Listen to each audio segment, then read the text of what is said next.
Welcome to the Pasho Perspective, a place where I share my perspective on everything in the space between life and death. I am your host, Pasho. Today, we're finally going to talk about Shasta Nelson's Frientimacy. The idea of Frientimacy is that there are 3 requirements to friendship. After a bunch of research, Shasta Nelson realized that the number one public health issue is not smoking or obesity, it's loneliness. So many people in our society feel lonely. And it isn't because of a lack of friends, but it is because of a lack of meaningful friendships. In her presentation, Frientimacy, Shasta Nelson presents a pyramid style of graphic where the 3 sides represent the 3 requirements you will need to bring a relationship up into a more intimate, fulfilling, worthwhile friendship.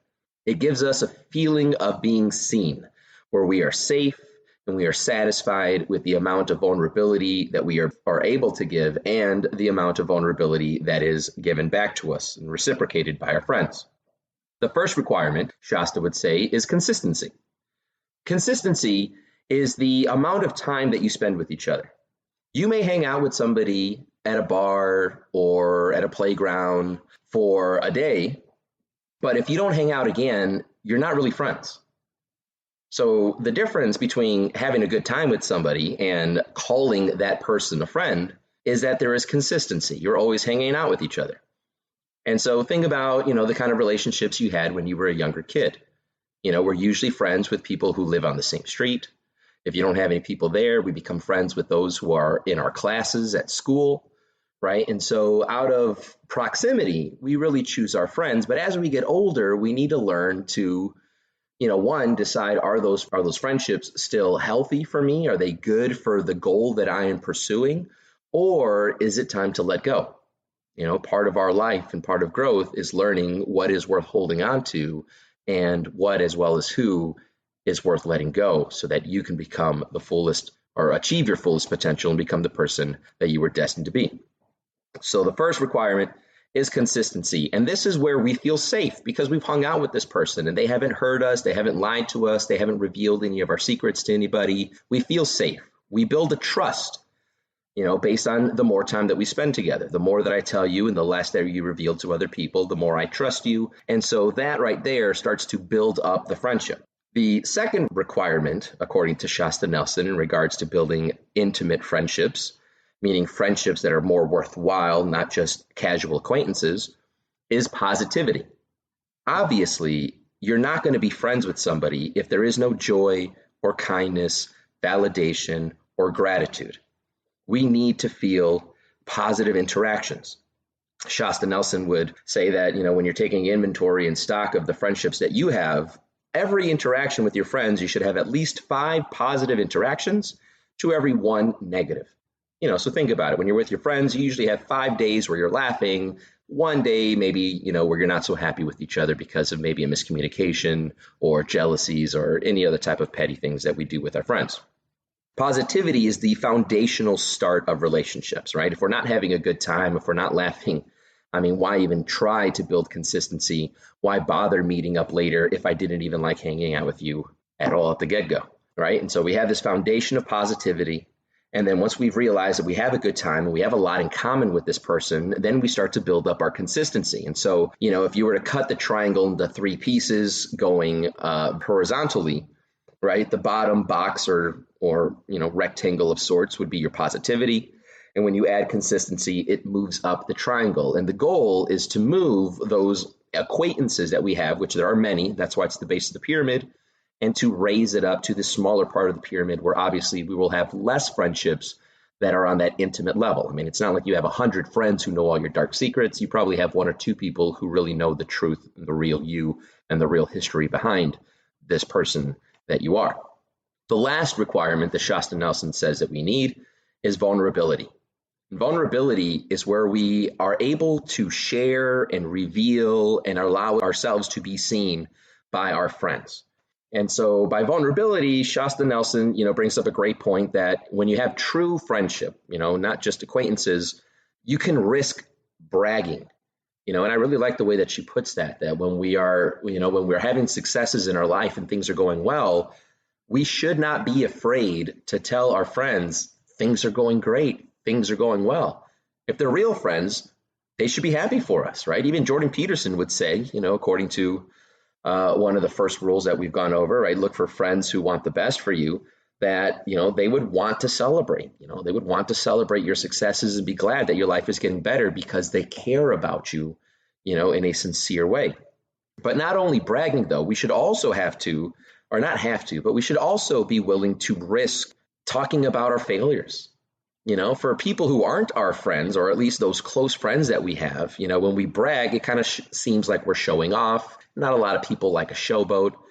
But at the same time, the opposite is true too. We need a support system that allows us to risk complaining and whining. Now, I know what you're going to say. Jim Rohn would say, don't whine and complain. But remember, the purpose of Jim Rohn's thing is that, again, human emotions are expected and they are natural and they are positive, things in our lives to help us learn lessons and different things like that. So there's nothing wrong with whining or complaining. It's when you whine and complain as part of your personality, as part of your reflex to situations in your life that really become a nuisance, where people want to kind of turn you off and they'll stop calling you and stop hanging out with you. And so you really are risking complaining and whining to a person, if they're not a really close and sincere friend, because when you tell somebody bad things are going to happen, if they're not really your friend, you get this one-upism, where they'll be like, oh, you lost your grandmother? Well, I lost both of mine, or I lost my dog and my cat. So that's two people, and it really shouldn't be about that. When somebody leaves your life that was special to you, your friends should give you that shoulder to cry on and tell you, I know it's bad. I lost my grandmother and I know how you're feeling. And let me tell you, things are going to get better, right? And so, in order to have that kind of friendship, though, you have to be vulnerable. You have to be willing to admit those failures as well as to celebrate those successes. And your real friends are the ones who will be happy for you, not the ones who are silently stabbing you in the back because you did something great and they didn't. But we also have to remember during this vulnerability that it's a two-way street and that we have to speak up for our needs as well. It is not our friends' responsibility to make sure that we have shared everything that we have. It is our responsibility to make sure that we are sharing with our friends so we don't feel lonely, so we have people to talk to. Instead of blaming your friends, saying it's their fault for not asking me or probing me questions about what's going on with my life, remember, when it comes to frientimacy, it's not about fault, it's about making a connection. So what kind of connections do we want to have in our lives? What kind of connections do we want to carry with us into our futures? And we really have to start thinking about that, because we don't want to have this pandemic of loneliness. I can only imagine, this presentation was given, I believe, in 2014. I can only imagine things have gotten worse due to COVID. And so I think now friendships are incredibly important. And so maybe what we need to do, instead of worrying about making more friends, getting more followers, what we should do is look at the group, the motley crew that we already have in our lives, and start to pontificate on what exactly can I do to raise these friendships. Maybe they're in that first echelon in the pyramid. Maybe they're even in the second level because you've been vulnerable, you've shared some things, you've consistently been with each other, and you obviously have a positive time. So this affords you then the opportunity to think, what can I do to bring this friendship up to the tip of the pyramid where I will feel seen, I will feel safe, and I will be satisfied with the kinds of relationships that we have. So in conclusion, the 3 requirements to friendship, according to Shasta Nelson in her presentation titled Frientimacy, is we need positivity. We need to have a good time with these people that we're going to call our friends. Number 2 is consistency, that we see each other on enough daily or maybe weekly or monthly or even yearly, visits with each other to where we, continue stoking the fire. We kindle the flames of friendship that are still there. We create our rituals and traditions. We get to share those with our friends. And then number 3 is the vulnerability, being able to share and reveal and feel as if we're being seen.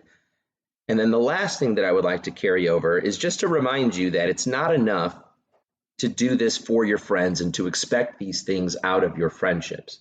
This is something that we also need to remember to do for our friends. Are we spending enough time with them where they feel safe and that they've built trust with you? Obviously, the positivity is always going to be there. That's why you're hanging out in the first place. But maybe vulnerability is something that you can work on. Maybe I haven't shared enough with my friends, so they don't really think this is a worthwhile relationship. Or, maybe they haven't revealed enough to you. And so you tell your friend, hey, I love sharing these things with you, but I want to know about you. What are your failures? What are your successes? What can I do to help you? Because I think the better we are at communicating our feelings with each other, the more satisfied our relationships will be. Thank you for joining me today. If you like this episode, please share it. And in case you haven't already, please smash that subscribe button and leave a review. It would help me and the podcast out tremendously. You can also support me and the podcast over at Patreon. Just go to patreon.com/The Pacho Perspective and become a member of Pacho's Chachos. God bless and have an amazing life. We'll meet again next week where we'll be discussing Jordan Peterson's rule number 4. Talk to you then.